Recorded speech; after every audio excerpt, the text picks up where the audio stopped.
para todo el tema de enfriamiento, que ustedes tengan en cuenta que siempre se habla del triángulo o el concepto del triángulo para sistemas de enfriamiento. El concepto del triángulo lo que me dice a mí es que a través de un triángulo básicamente nosotros identificamos los principales problemas que se presentan en un sistema de enfriamiento. ¿Cuáles son nuestros principales problemas? La corrosión, las incrustaciones, el ensuciamiento y el crecimiento microbiológico. Esos son los principales problemas que solemos encontrar en los sistemas de enfriamiento. Y siempre cuando se hable de sistemas de enfriamiento, vamos a encontrar algo que se llama el concepto del triángulo, que nos permite asociar este tipo de problemas. ¿Listo?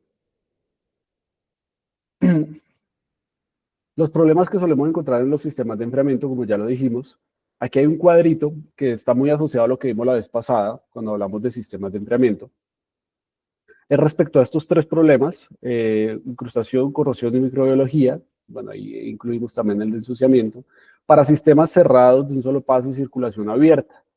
Entonces, si se dan cuenta, el tema de la corrosión aparece en cualquiera de los sistemas que nosotros tenemos. ¿Por qué? Porque lo que decíamos en la presentación pasada, todo sistema que tenga contacto con agua, todo lo que el agua toque, pues está susceptible a la corrosión. ¿Listo? Por eso hablamos de que la corrosión está presente en cualquiera de los sistemas que nosotros manejamos, llámese cerrado, de un solo paso o circulación abierta. También hablábamos de las incrustaciones y de por qué no se presentaban incrustaciones en los sistemas cerrados.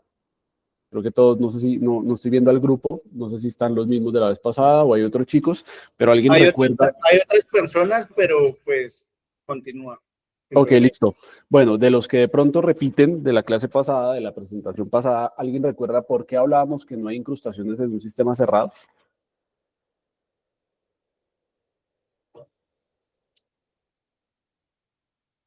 ¿No? Espérate. Edgar, eche cabeza. ¿Por qué no hay incrustaciones en un sistema cerrado?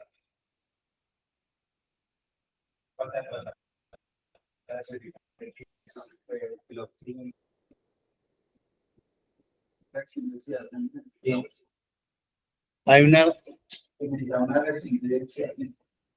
Se necesita una... Sí, porque no hay oxígeno, dicen los muchachos. Ok. ¿Alguien da más? ¿No? Bueno, la razón no está asociada al oxígeno. ¿Listo? Recuerden que el oxígeno es un gas, y es un gas que generalmente se considera un gas oxidante y que está asociado principalmente a la corrosión. ¿Listo?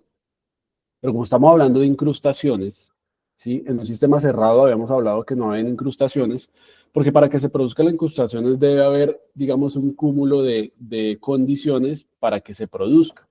Dentro de ellas es, en un sistema abierto, como el que ustedes conocen en TG3, que es una torre de enfriamiento, se produce la concentración de sales o especies químicas por evaporación, ¿sí? Por evaporación del agua. Acuérdense del ejemplo que yo les ponía del vaso con agua y sal. Yo tengo dos formas de concentrar de sal ese vaso con agua. Es agregándole sal o retirándole agua. Las torres de enfriamiento funcionan bajo el segundo principio, retirarle el agua. ¿Cómo? Por evaporación. ¿Listo? Entonces, al yo retirar el agua por evaporación, estoy concentrando todas las especies químicas y sales que están presentes en el agua. Cloruros, calcio, magnesio, hierro. Cualquier especie química que esté disuelta en el agua se va a concentrar a medida que yo evaporo el agua.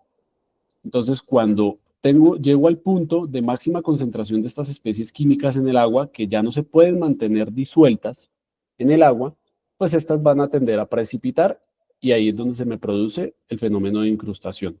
¿Qué pasa en los sistemas cerrados? Los sistemas cerrados no tienen pérdidas y mucho menos por evaporación.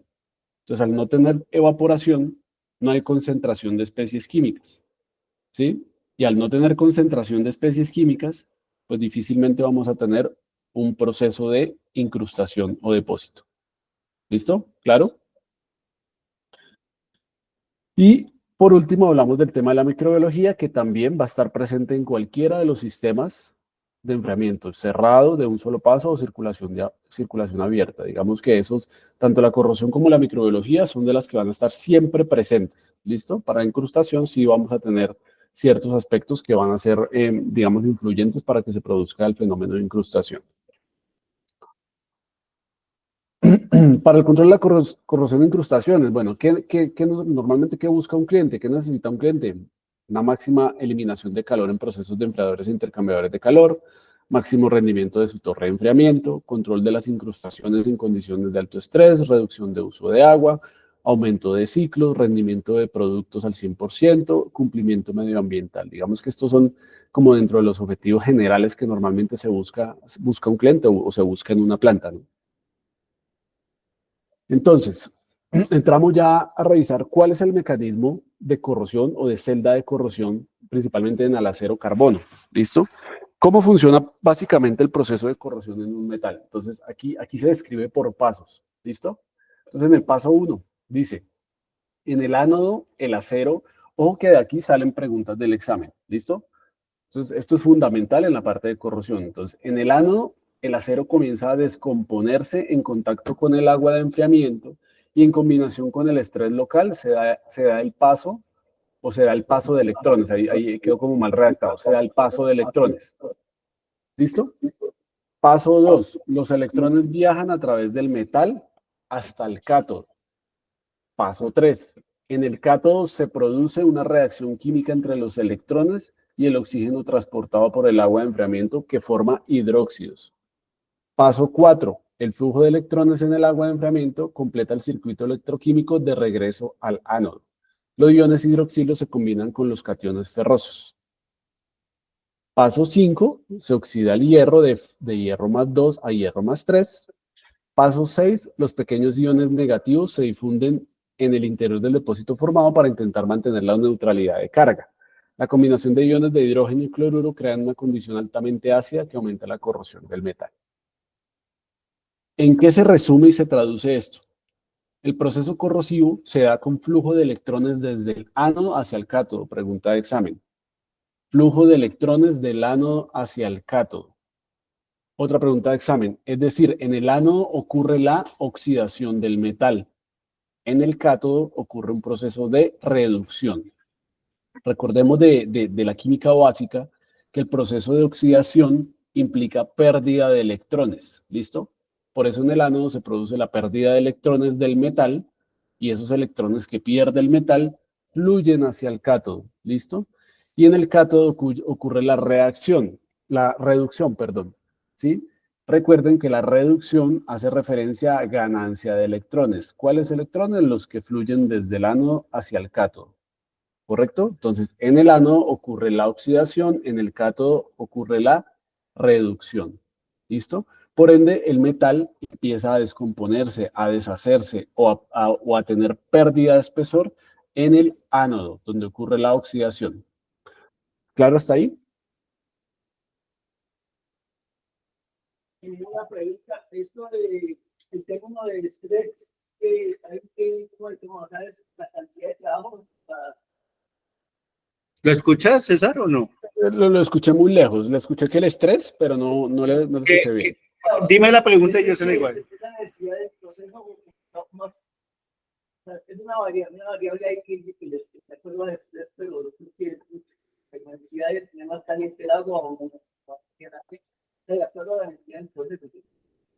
No te entiendo. O sea, tú dices que la corrosión puede estar sujeta al estrés, pero eso es como que cada vez la necesidad de que el proceso.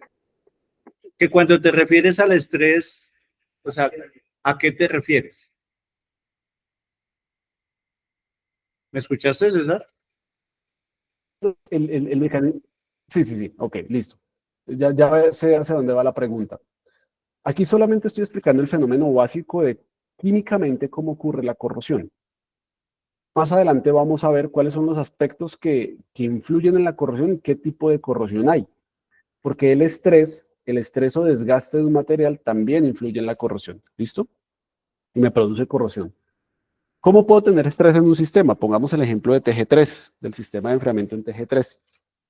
Cuando yo tengo un sistema como TG3 con agua de enfriamiento en contacto con metalurgias, llamemos acero carbono, ¿sí? Yo puedo tener una velocidad de corrosión controlada, pero cuando aumenta, por ejemplo, la concentración de cloruros en el agua, ¿sí? Los cloruros me generan una reacción química que va a entrar a funcionar de esta misma manera, como lo estamos viendo en la celda de corrosión. generándome una velocidad mayor de corrosión. ¿Qué quiere decir que yo les diga a ustedes que tengo una mayor velocidad de corrosión? Que este flujo de electrones desde el ánodo hacia el cátodo es mucho más acelerado, es mucho más rápido. ¿Listo? Se produce en muchas más zonas del metal de manera homogénea y de manera acelerada. Eso es lo que llamamos un estrés en la metalurgia, que hay especies químicas, ¿sí?, que me están acelerando este proceso electroquímico en el metal, por ende la pérdida de espesor en el metal. ¿Sí? Vamos a ver más adelante también otros aspectos que influyen en ese estrés y desgaste de la metalurgia. ¿Listo? ¿Claro hasta ahí? Sí. Listo. Vale.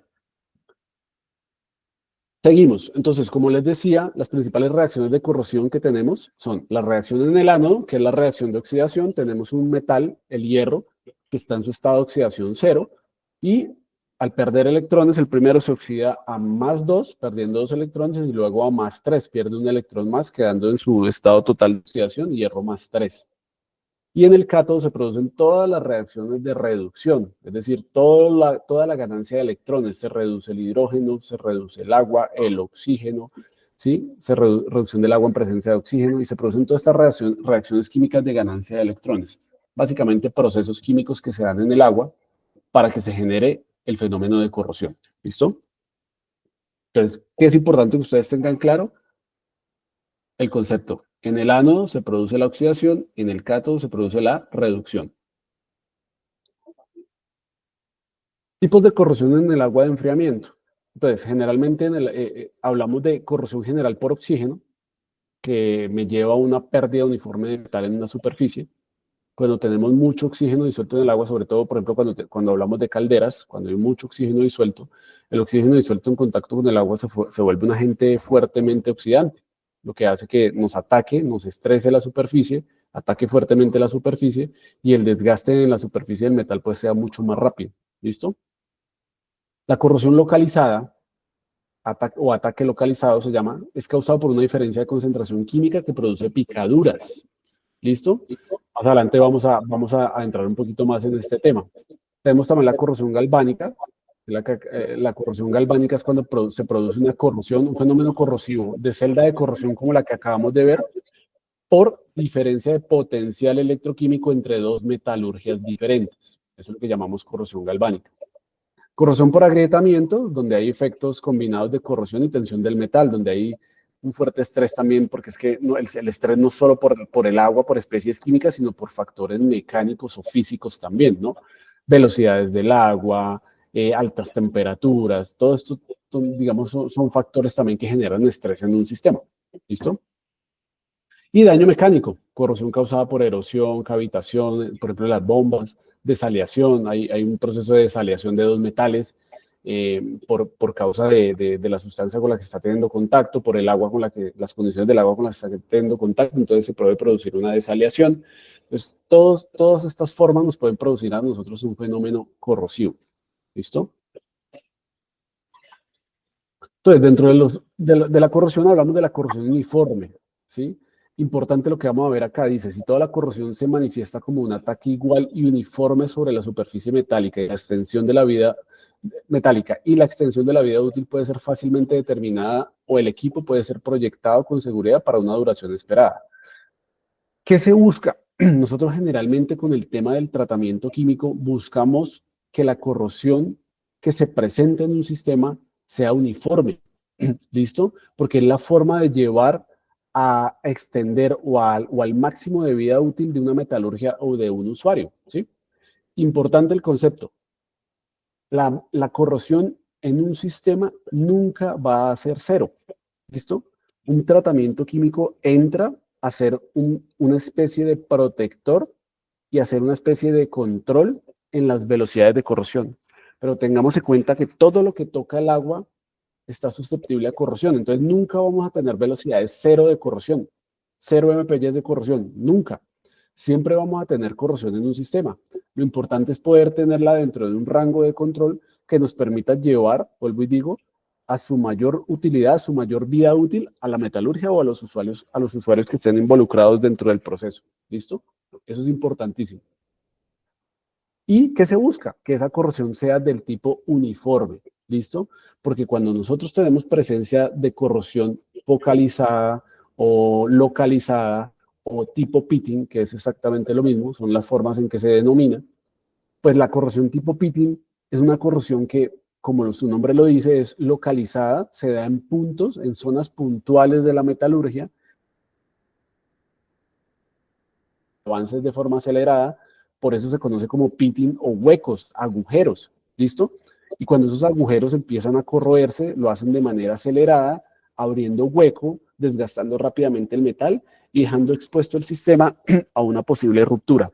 Por eso siempre se busca, en lo posible, evitar siempre que se produzca corrosión del tipo pitting, ¿listo? Eso es fundamental en un tratamiento químico. Evitar que se produzca corrosión por tipo pitting porque es una corrosión muy agresiva, ¿listo? Entonces acá, bueno, seguimos hablando del tema de corrosión localizada. Básicamente lo que me dice esto es que yo tenga, aquí tengo la comparación entre la parte superior, que es un ataque localizado, un pitting, y la parte inferior, donde tenemos una corrosión uniforme.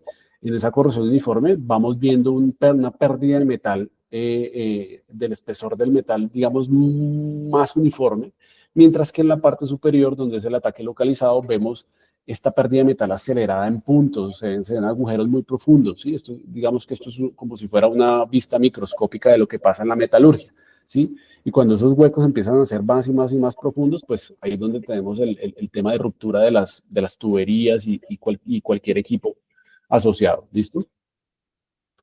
Igualmente, en este esquema vemos exactamente lo mismo, se busca la corrosión generalizada dentro de un programa de tratamiento, que haya un desgaste uniforme. La corrosión localizada o pitting, pues lo que decíamos, la corrosión de una superficie metálica se manifiesta en forma de cavidades o agujeros.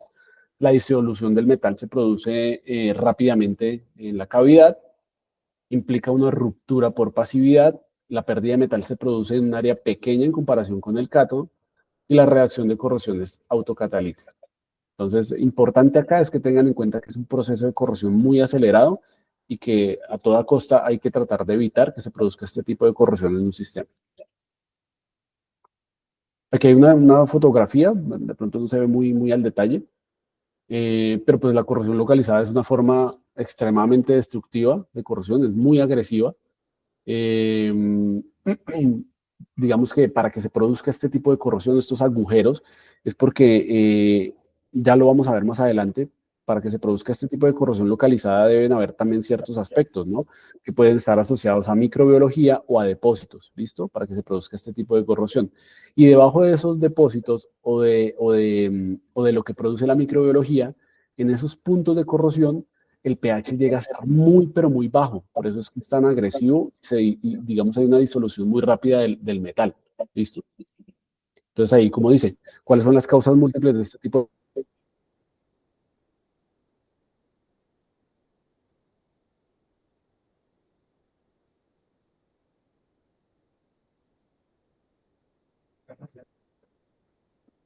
acciones pasadas? ¿Ustedes se acuerdan que hablábamos del white rust o corrosión blanca, herrumbre blanca? Ese es un tipo de corrosión muy puntual que se presenta en sistemas con recubrimiento galvanizado, o sea, con zinc. ¿Listo? Siempre ustedes, bueno, si hay alguien aquí experto en materiales, sabe que el proceso de pasivación de un metal consiste en la formación de una película en el metal, ya sea de manera química, pues generalmente de manera química, ¿no? Pero un metal generalmente forma una capa pasivadora que es un óxido de ese mismo metal, como pasa en el acero o en el hierro. Que cuando el hierro se oxida, hay una fase de la oxidación que me oxida el hierro y lo pasiva, es decir, me protege la metalurgia a través de una oxidación superficial. Pero cuando esa reacción continúa avanzando, es cuando el metal se sigue consumiendo y queda expuesto. Lo mismo pasaba y lo mismo explicábamos con el zinc, con los recubrimientos de zinc o galvanizados que normalmente se conocen. El zinc, como ustedes ven en la imagen, en la primera imagen de izquierda a derecha, tenemos un metal con una cubierta galvanizada, ¿listo? Nuevo, ¿sí? cuyo, digamos, cuya función es proteger al metal que está debajo, es decir, se hace el recubrimiento de zinc para proteger, en este caso, digamos, un acero. ¿Listo? Cuando se va a pasivar, ese zinc que está recubriendo el metal se oxida. ¿De qué manera se oxida? A la que está a mano derecha. Esa es la forma pasivada de ese acero galvanizado. Quiere decir que se oxidó hasta un punto donde me formó una capa no porosa, uniforme, que me protege al metal. ¿Qué pasa? Hablamos siempre de eso, esa reacción, de que esa oxidación es una reacción química, ¿sí? Pero cuando yo dejo y no controlo las condiciones, en este caso del agua que está en contacto con esos metales, y no controlo esas condiciones en el agua, esa reacción del zinc, en este caso, va a continuar avanzando, ¿sí? Y si va a continuar avanzando, se va a seguir descomponiendo y reaccionando el zinc hasta el punto en que va a llegar a la imagen del medio, ¿sí? A formarme una capa porosa que me va a dejar expuesto el metal. Entonces, ¿qué es importante que recuerden acá? Es que la pasivación hace parte también de una oxidación de un metal. Para el caso de los recubrimientos con galvanizado, se aplica un galvanizado con zinc que va a actuar como si fuera un ánodo de sacrificio. Más adelante vamos a tocar un poquito ese tema, donde el zinc es el que se va a encargar de reaccionar y oxidarse para evitar que se oxide mi metalurgia principal, que sería el acero. Yo controlo desde la parte química y desde la parte de las condiciones del agua, las condiciones para que ese zinc reaccione hasta cierto punto, formándome la pasivación. Pero si yo no controlo de manera adecuada esas condiciones y el zinc continúa reaccionando, oxidándose y descomponiéndose, ya va a pasar de ser uniforme a ser poroso y dejarme al descubierto el metal. ¿Claro hasta ahí? Este punto de la parte del white rust o corrosión blanca.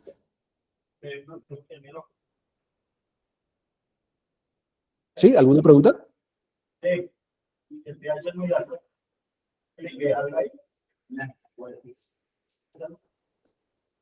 Andrés, ¿me traduces? Porfa, no los escucho hasta el fondo.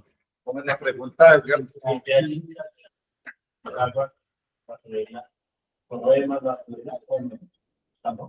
César, buenos días. Sí, señor, cuénteme. Pregunta aquí el compañero que si el pH del agua está muy alto, ¿qué influencia tiene en la corrosión de la tubería? Ok, entonces, de las primeras presentaciones vimos esa parte. Recuerden, siempre concepto básico, pHs altos se asocian a procesos de incrustación. pHs bajos se asocian a procesos de corrosión. ¿Listo? De hecho, en un sistema de enfriamiento se busca tener un pH levemente alcalino para evitar los procesos corrosivos, ¿sí? Entre más bajo tenga yo un pH, más rápido voy a acelerar los procesos de corrosión. ¿Listo? Entonces, una de las formas de controlar las velocidades de corrosión es a través del control de pH, manteniendo un pH por encima de 7, ¿sí? Por encima de la neutralidad. ¿Listo? Tratar de llevarlo a la zona alcalina para evitar los procesos corrosivos, ¿vale? Entonces, la influencia es que a más alto pH, pues menos procesos corrosivos vamos a tener. Pero tenemos la restricción de que no podemos llevarlo a una zona muy alcalina, porque entonces vamos a tener ya la parte de fenómenos incrustantes. Por eso es que se controla el pH de manera muy rigurosa en un sistema de enfriamiento, para que no se me vaya a ninguno de los dos extremos, porque la idea es que tenemos que controlar tanto la corrosión como la incrustación. ¿Listo? En el tema en el caso de las calderas, el pH entonces por encima de 11.5 vendría siendo o teniendo problemas de incrustación, ¿cierto? Correcto. Bueno, aunque Viejo Willy se me va más adelante en el programa de capacitación a calderas, pero vamos a responderle la pregunta. Claro, en calderas se controla con pHs más altos porque digamos siempre la condición más agresiva y sobre todo en sistemas donde hay altas temperaturas, pues va a ser un proceso de corrosión, ¿listo? Entonces, por eso en calderas trata uno de controlar sobre pHs más altos, ¿listo? Sobre pHs más altos, pHs por encima de 10. Pero a su vez, pues se tiene el riesgo de como que con pHs tan altos, a temperaturas tan altas y en calderas que están eliminando agua por evaporación y por purga, pues están a la orden del día los procesos incrustantes. Entonces, por eso se debe hacer un buen control tanto del pH para que no se me vaya a fondo o por mucho tiempo con un pH tan alto, ¿sí? Ya que estamos evaporando mucha agua y eliminando, y si no se hace eliminación por purga de los contaminantes, pues rápidamente vamos a tener procesos incrustantes. A las condiciones de una caldera que trabajan a muchas más altas temperaturas que lo puede hacer una torre de enfriamiento, pues el proceso incrustante se puede formar o se puede generar de una manera mucho más rápida. ¿Listo? Y pues para las calderas se diseña, digamos, de una manera diferente el tratamiento. Y cuando digo diferente, es porque se tienen muchas otras cosas en cuenta respecto a una torre de enfriamiento, pero el concepto básico es el mismo. pHs altos, incrustaciones, pHs bajos, corrosión. ¿Listo? No, gracias. Listo. La temperatura es parte fundamental en el sistema de enfriamiento. O sea, la pregunta es cuando aquí no vayan 400 grados centígrados, y ya 430, puede tener que tener una temperatura. ¿Alcanzas a escuchar, César? No, me pregunta por la temperatura, ¿sí? Como La pregunta es si la temperatura es crucial en los sistemas para que haya mayor corrosión, incrustación. Correcto. En los sistemas de enfriamiento. Correcto, listo. Vamos a asociarlo obviamente a lo que estamos hablando, que son sistemas de enfriamiento. Sí, claro, y lo vamos a ver más adelante, la temperatura influye muchísimo en los procesos corrosivos e incrustantes. ¿Por qué?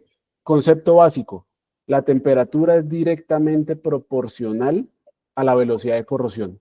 Quiere decir que a mayor temperatura, mayor velocidad de corrosión. ¿Listo?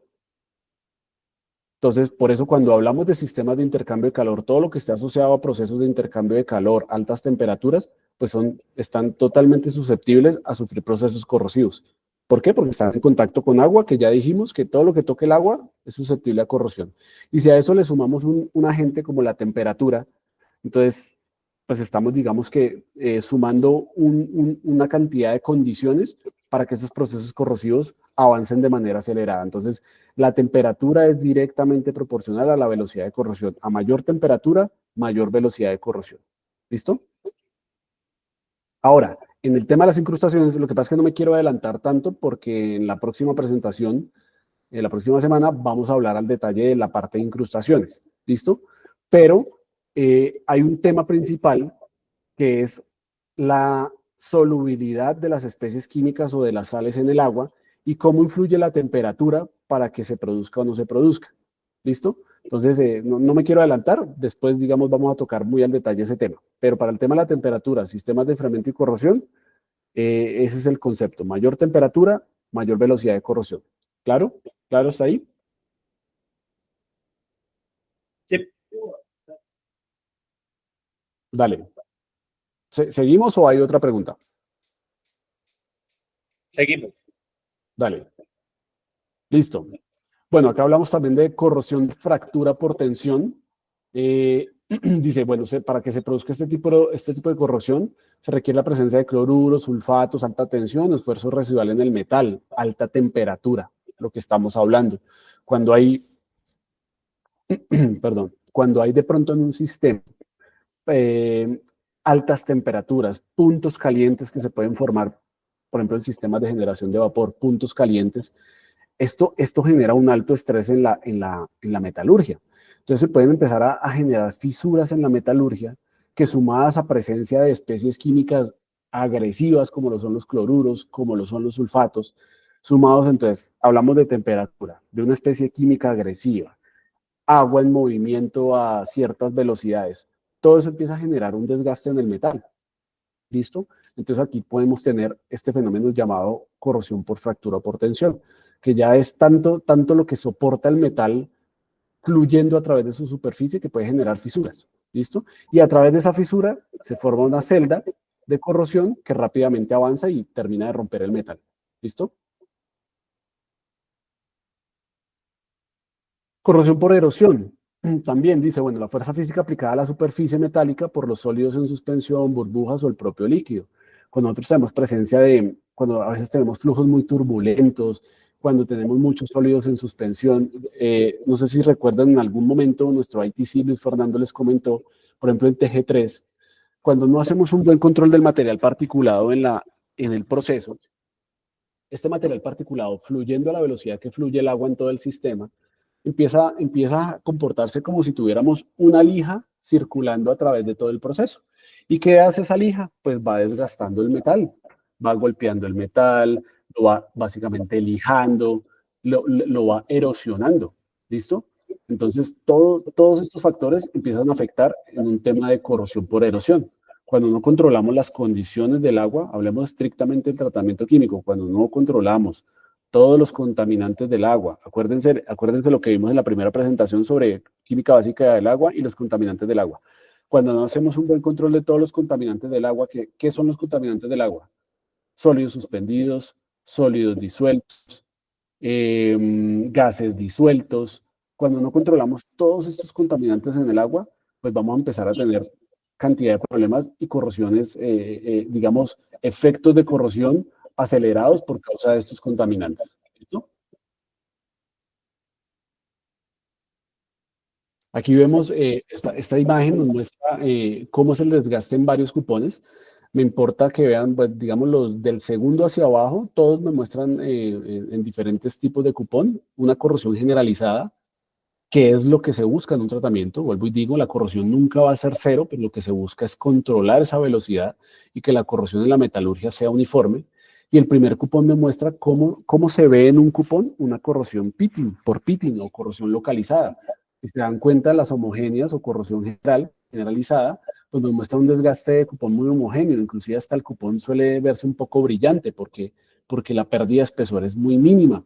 El cupón se va desgastando de una manera uniforme que me da un indicio de cómo se está comportando la metalurgia en mi sistema. ¿Listo?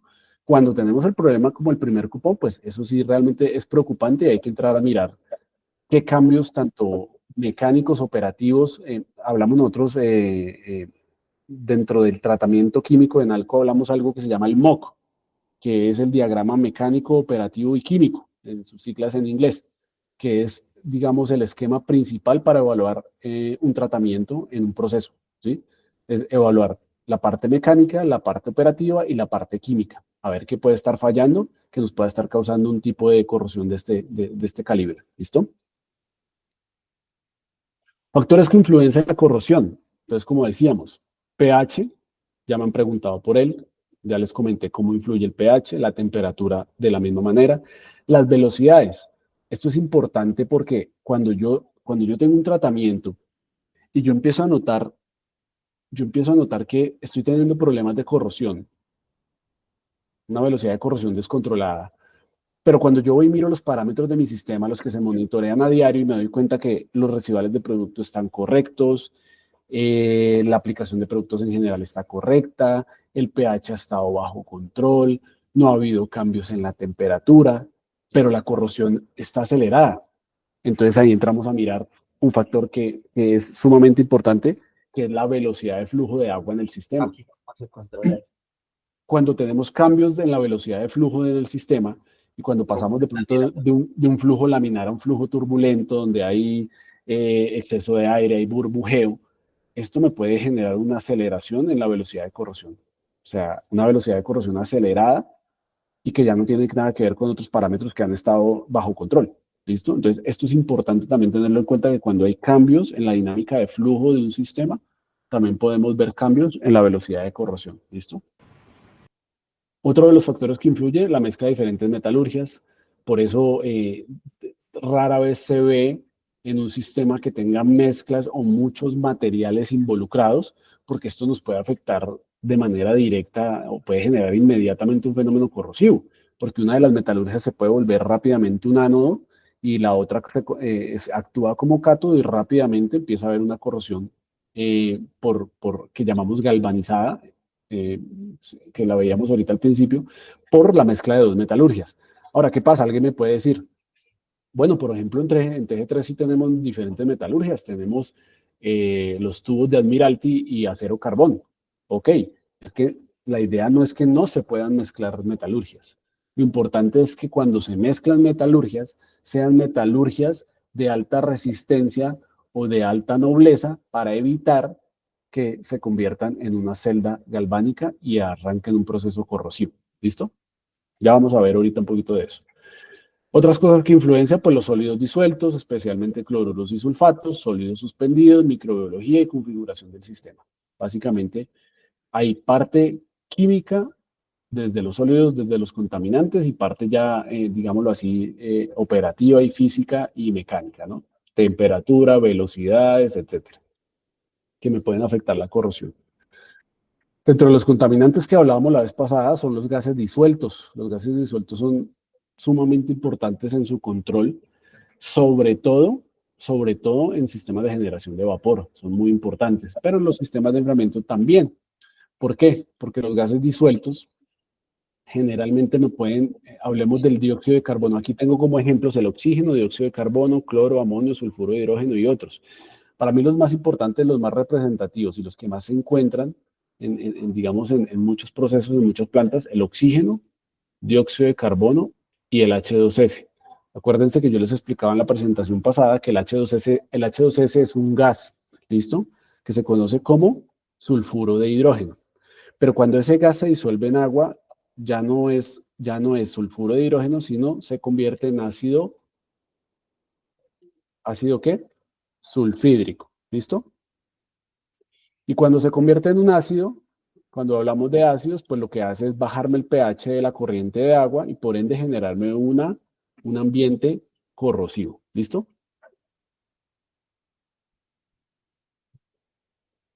Los sólidos disueltos, que son otros de los contaminantes en el agua, siempre que hablamos de sólidos disueltos, hablamos de las especies químicas presentes en el agua. ¿Listo? Entonces, ¿qué nos dice de los sólidos disueltos? La velocidad de corrosión en un medio determinado es directamente proporcional a la concentración de estas sales o de estos sólidos disueltos. ¿Listo? ¿Qué quiere decir? Que son directamente proporcionales. Entonces, ya hablamos de dos factores que son directamente proporcionales a la velocidad de corrosión. La temperatura y los sólidos disueltos. Los iones cloruros en menor intensidad, los sulfatos, son capaces de penetrar las películas pasivantes y establecer puntos anódicos altamente activos. ¿Qué quiere decir eso? Que los cloruros y los sulfatos son tan agresivos en el agua que pueden llegar a romper las capas de pasivación que se generan en la metalurgia y formarme puntos acelerados de corrosión, y es lo que llamamos una corrosión localizada. ¿Listo? Por otro lado, los iones de dureza y alcalinidad tienen un efecto inhibidor sobre la corrosión. Claro, si estamos hablando de que la dureza y la alcalinidad están asociados más a procesos de incrustación, digámoslo así, que en cierta parte tienden a inhibirme el fenómeno corrosivo. ¿Listo? Es decir, como me estoy yendo como hacia la parte alta de pH, donde favorece más dureza y alcalinidad para incrustaciones, pues obviamente se considera como si tuviera un efecto inhibidor sobre la corrosión. Y los productos precipitados de varias de estas sales frecuentemente inhiben el proceso de corrosión. Claro, al momento en que también hay mucha precipitación, formamos depósitos, pues los depósitos, digámoslo así, me obstruyen la metalurgia en ciertos puntos y me inhiben la corrosión. Pero pues tampoco se busca esto, esta no es una forma de control, es lo que me explica el proceso es que, pues, al formarse un depósito, pues me quita la posibilidad de que ahí donde se formó ese depósito haya corrosión, ¿sí? Porque me están restringiendo la metalurgia, en parte lo inhiben, ¿sí? En parte lo inhiben. Pero no es tengan en cuenta que no es un método de control, sino se está explicando es que se puede producir este fenómeno de inhibir la corrosión por causa de precipitados, ¿listo? Los sólidos suspendidos también, como limo, arena, arcilla, polvo, otras partículas, pueden entrar a un sistema de enfriamiento a través del agua de repuesto, de reposición o a través de circulación en el aire, ¿sí? Y en los puntos de menor velocidad del agua ocurre la sedimentación de estos materiales, formándose fácilmente depósitos porosos, estableciendo rápidamente, por la reducción de oxígeno bajo el depósito, celdas de aireación diferencial que pueden causar mayores problemas que las sales disueltas. Esto es lo que conocemos como corrosión bajo depósito. ¿Qué pasa? Por eso les acabo de explicar lo de que el tema de que de los depósitos suelen a veces considerarse como que inhiben la corrosión. En parte sí, en parte no, porque al final un depósito en una metalurgia me puede formar un proceso de corrosión bajo depósito, es decir, debajo de este depósito se forman zonas de bajo oxígeno, ¿sí? De bajo oxígeno, que me generan una disminución en el pH bajo ese depósito y rápidamente me empiezan a consumir el metal en ese punto y me empiezan a formar una corrosión localizada. Entonces, muchas veces pasa, digamos, lo he visto por experiencia en algunos sistemas, donde dejaron formar rápidamente procesos incrustantes, es decir, mucho depósito, mucho depósito. Esto empieza a reducir los diámetros de flujo, empieza a disminuir las zonas de intercambio de calor. Y cuando se hacen los mantenimientos y se remueve el depósito, se dan cuenta que debajo del depósito ya había un agujero. ¿Listo? ¿Por qué? Porque se removió el depósito y debajo del depósito se va a generar un proceso de corrosión bajo depósito que se disolvió rápidamente la metalurgia, dejó un hueco donde se aceleró rápido, se aceleró la corrosión y rápidamente se generó un hueco o un orificio en la metalurgia y me la dejó expuesta. Entonces, hemos visto alguna vez cuando trabajaba en otra industria que hacían limpiezas químicas para eliminar los depósitos. Cuando se hacía la limpieza química, se eliminaban todos los depósitos de manera exitosa y cuando se ponía en funcionamiento el sistema, salían todos los chorros de fugas, porque todos los depósitos que se eliminaron, por debajo había corrosión, ya había perforación y por ahí salían los chorros de agua de las fugas por causa de esta corrosión por pitting. ¿Listo? Entonces, volvemos a lo importante que es controlar el tema de la corrosión localizada, ¿vale? Áreas de superficie relativas. Acá, qué es importante? Dice, la intensidad de la velocidad de corrosión está directamente relacionada con la diferencia entre el área catódica y el área anódica en una celda de corrosión. Cuanto mayor sea el área catódica en relación al ánodo, mayor será el efecto de la reacción de corrosión. Aquí, ¿qué me interesa, señor? Espérate un minuto, ¿tienes una duda? Yo tengo una duda respecto a la presentación anterior, a la diapositiva anterior. Anterior. Ahí. Cuando dice que cuando hay iones de dureza y alcalinidad, ¿sí me escuchas, César? Sí, Willy. Siga. En este caso sería calcio, sodio, magnesio, carbonatos y bicarbonatos. Sí, señor. Así es. Entonces, no entiendo por qué pueden actuar como inhibidores sobre la corrosión. Ok. Porque son iones, Willy. Porque son iones. Entonces, si yo tengo un ion cloruro suelto, un Cl2 en el agua, ¿listo? Como cloro libre, como cloruro, ¿sí? Es más agresivo que si se combina con un calcio, que me forma cloruro de calcio. ¿Listo? Entonces, básicamente, cuando yo tengo una alta alcalinidad o una alta dureza, pueden reaccionar con los iones agresivos, los iones corrosivos, para formar otros compuestos que son menos agresivos. Por eso se denomina que pueden inhibir la corrosión. ¿Listo? Es por eso. Porque me causa un efecto como de buffer, ¿sí? Reaccionando con los compuestos. Pues, o sea, ellos hacen la inhibición cuando se mezclan con otros componentes. De acuerdo, cuando reaccionan. Cuando reaccionan. Correcto, así es. Gracias. ¿Listo? Listo. Sigamos. ¿Qué es importante de acá? Si ustedes se dan cuenta, la velocidad de corrosión parte de una ecuación que me relaciona el área del cátodo con el área del ánodo. Entonces, les pregunto, en esa ecuación que ustedes ven ahí, si yo tengo un cátodo, que es la parte superior de la ecuación, o sea, el numerador, si yo tengo un cátodo muy grande respecto al ánodo, ¿qué pasa con la velocidad de corrosión?